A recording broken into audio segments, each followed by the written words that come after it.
Yan, gawin mo ba isiha yan na kulong-kulong. Ganyan lang siya kaikli. Pero, malalapad naman yung kanyang gamit. Oh. Pero, rayos ang kasama niya niya. Ayan o, rayos. Pinalitan lang ng may-ari ng mugs. Bumili siyang mugs doon sa may paggawa ng mugs sa may kawayan. 1.8 daw yan. Yan, mugs pa lang yun. Bukod pa yung mga gulong, interior, at saka yung mga hub, bearing, at ano pa yun? Axle. Ganon. Buha pala. Ganon.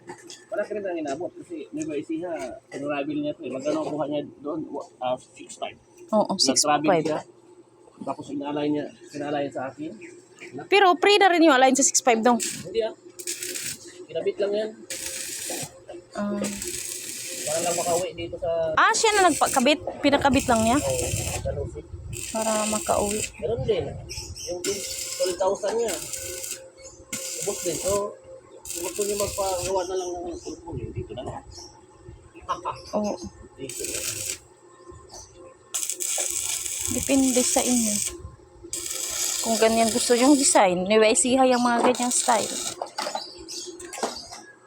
Nakikita ko yun sa Facebook, marami yan eh. Meron nga dyan sa Facebook din mga ganyang design. Hindi kasama gulong, ikaw na maglagay ng gulong. Okay, thank you for watching. Yan guys. Yung tapos na yung ano. Ito na ang ating Doon naman tayo sa update likod. ngayong Valentine's Day. Happy Valentine's Day sa lahat. Aming boss, especially sa aking partner. May videographer. Kulira. Biographer ka, walang sweldo. Walang sweldo. Daw. Wala pang 13 month. Ay, wala pa tayong ano. Kaya follow kayo guys sa aking Facebook guys. Para naman ano.